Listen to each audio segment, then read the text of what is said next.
Nama saya Ismata Abidah. Panggilannya Isma. Panggilannya Abidah. Abidah. Iya.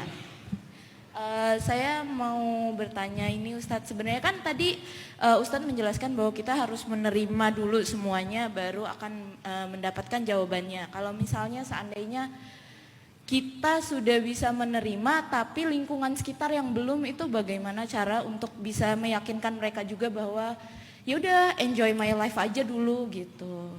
Ustadz, kasih. Gimana cara kita memahamkan orang sekeliling kita? Satu, kita juga harus berdamai kalau ternyata orang di sekeliling kita itu nggak langsung paham tentang keputusan kita. Karena kita nggak bisa memahamkan semua orang. Sebagaimana kita nggak bisa memberikan hidayah kepada semua orang. Yang memberi hidayah itu Allah. Maka yang dibutuhkan saat ini adalah kita mencoba untuk bisa nggak? Ada kalanya kita memang layak banget untuk fokus dengan diri kita sendiri. Nggak terbawa oleh pendapat orang lain atau omongan orang lain. Ada waktunya memang kita harus kayak gitu. Dan itu nggak egois loh. Nggak egois. Kalau kita harus selalu mendengar pendapat orang, padahal kita udah memilih sesuatu dengan pertimbangan yang serius, pertimbangan yang matang, tapi orang kemudian membuat kita merasa knowing banget kan, jadi kayak nggak nyaman gitu. Akhirnya kita juga akan labil dengan apa yang udah kita putuskan. Ini nggak dapat, yang lain juga nggak dapat. Ya udah, kalau kita udah memutuskan, faida azamta fatawakkal 'ala Allah. Kalau kamu sudah memutuskan, sudah berazam itu keinginannya tuh udah final, fatawakkal 'ala Allah, udah jalanin aja, serahin aja hasilnya kepada Allah. Jadi jangan lagi faida azamta lalu kamu muzabzabina baina dzalik, la ilaha ula wa la ilaha ula, kata Allah. Kamu terombang-ambing di antara keduanya, tidak ke mereka, tidak ke mereka. Haula itu mereka, artinya kan banyak orang yang ngomongin nih, banyak orang yang komentar. La ilaha ula wa la ilaha ula. Enggak ke mereka, terombang-ambing. Muzabzabina baina dzalik, terombang-ambing. Dalam bahasa hadis disebut imma'ah, ikut-ikutan. Kita dilarang jadi orang yang imma'ah. Mungkin karena kita terlalu ekstrovert ya, mudah menerima masukan ya. Tapi ada kalanya harus diimbangi juga, nggak se-ekstrovert ekstrim kayak gitu juga. Akhirnya setiap ada masukan ikutin, setiap ada pendapat ya juga ya. Jadi pelin-pelan. Bahasa hadisnya imma'ah, ikut-ikutan. Dari kata ma'a, bersama. Imma'ah ya kesana ikut, kesini ikut, akhirnya bingung sendiri. Memang ada kalanya kita ketika udah final dengan sesuatu, udah menerima sebuah keadaan, udah berdamai dengan sebuah kenyataan, maka saatnya kita untuk fokus dengan diri kita. Bukan kita nggak mau dengar, tapi kita tidak menjadikan itu sebagai sesuatu yang melabilkan kita. Dengerin aja, bagian dari attitude kita kan, menghargai gitu kan. Tapi kan nggak harus semuanya kita ambil. Hidup itu kalau kalian terlalu banyak terombang-ambing dengan pendapat orang, capek juga sih. Tapi pendapat orang kadang perlu didengar. Semua ini ada porsinya, proporsional. Ada kalanya kita meminta pendapat, gimana menurut kamu. Udah dimintain pendapat, putuskan. Setelah diputuskan, menurut itu udah nggak lagi penting. Karena kita udah memutuskan. Kalaupun penting, dijadikan sebagai bahan untuk nanti aja, untuk mempertimbangkan lagi atau mengevaluasi. Tapi sekarang jalan aja, fokus.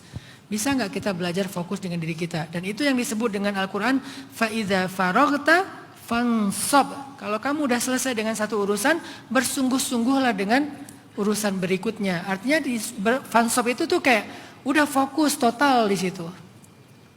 Jadi Mbak Abidah nggak salah kalau Mbak Abidah misalnya nggak selalu harus mengambil pendapat orang-orang di sekitar Mbak Abidah. Tapi kita tetap berperilaku sopan dan santun dengan orang lain. Cuman gak harus semua pendapat mereka kita ambil. Mendengar nasihat orang yang bijak, orang tua, orang berilmu, bagus. Tapi setelah semua fase itu kita jalanin, akhirnya kita memiliki sebuah keyakinan, kita jalanin juga keyakinan kita, udah tetapkan hati kita di situ. Sabat namanya. Sabat itu artinya tegak atau bertahan, gak mudah digoyahkan. Nah, itu penting terutama buat cowok-cowok. Kalau cewek-cewek emang dia punya fitrah yang lebih gampang condong. Dia nggak lurus. Arti bengkok itu bukan kelainan ya. Saya nggak setuju dengan sebuah persepsi bengkok itu artinya kelainan, bukan. Bengkok itu artinya dia condong. Makanya cewek itu punya kecondongan karena emosionalnya tuh lebih kuat daripada logikanya. Laki-laki kenapa bisa lurus? Karena dia lebih kuat logika daripada emosionalnya. Tapi dua-duanya itu nggak akan sempurna sebelum mereka bersama. Kalau lempeng aja, nggak terlalu emosional, kan nggak enak juga hidup ya. Kalau terlalu emosional, kan susah juga kita. Maka mereka baru sempurna ketika berdua. Ada satu quote yang saya suka ya, quote-nya gini. Jangan pernah mengatakan iya kepada seseorang, sedangkan hati kalian mengatakan tidak. Atau janganlah mengatakan iya kepada orang lain, tapi kalian harus mengatakan tidak kepada diri kalian sendiri. Jangan. Kalau kalian bilang iya di luar, berarti kalian di dalam juga iya. Jangan terlalu menzalimi diri sendiri, memaksakan diri sendiri karena nggak enak pada orang lain. Ini hidup kalian. Kalian yang ngejalanin. Karena nggak enak, nggak enak sama orang tua, nggak enak sama saudara. Tapi ini bukan berarti kita durhaka ya. Bukan berarti kita rude ya, kasar ya. Kan semuanya harus dikomunikasikan secara baik-baik. Cuman jangan memaksakan diri deh. Bagaimana dengan mereka yang menikah karena nurut pada orang tua dan kemudian bahagia? Ya nggak apa-apa juga. Cuman lebih sempurna lagi, boleh nggak kalian punya ruang untuk diri kalian sendiri? Orang tua memberikan ruang untuk kalian dalam memilih. Saya sebagai ayah, pasti saya kasih ruang buat anak saya. Saya punya ekspektasi. Nanti suami anak saya, menantu saya itu adalah standarnya gini. Udah punya kriteria kan. Namanya bapak idealis kan gitu kan. Bapak idealis perfeksionis kan. Terus Aisyah Maryam curhat. Bah kalau nggak kayak gitu tapi akunya nyaman gimana? Gak apa-apa kak, yang penting kamu bahagia. Kan kamu yang hidup, yang ngejalanin, bukan baba. Baba cuma bisa ngasih kamu masukan kayak gini loh. Nanti kalau kamu udah memutuskan, baba pasti support. Walaupun itu bukan kriteria baba. Walaupun itu bukan kriteria saya pasti support karena dia yang ngejalanin. Nah, kita harusnya kayak gitu juga kepada pasangan kita, kepada anak kita, kepada orang tua kita, dan sebaliknya mereka kepada kita. Setiap orang kan harus dikasih ruang. Begitu juga kita kepada diri sendiri. Kita juga harus berdamai untuk memberikan ruang untuk diri kita sendiri. Dan itu sama sekali nggak egois. Yang mengatakan egois itu nanti jangan-jangan dia terjebak ke dalam tadi positivity toxic atau people pleasure dan segala macam yang dia tuh kayak ingin menyenangkan semua orang tapi dia terluka. Coba harus gimana kalau kayak gitu? Udahlah, kita tahu diri kita memang orang yang paling baik adalah yang paling bermanfaat bagi orang lain. Itu kan narasinya kan? Tapi bagaimana kita akan membahagiakan dan bermanfaat kalau kita sendiri adalah terluka, sakit. Maka jadilah orang yang wasatiyah, orang yang proporsional, orang yang adil. Adil itu nggak ada yang dizolimi. Kita nggak perlu menyakiti orang lain, jangan juga menyakiti diri kita sendiri.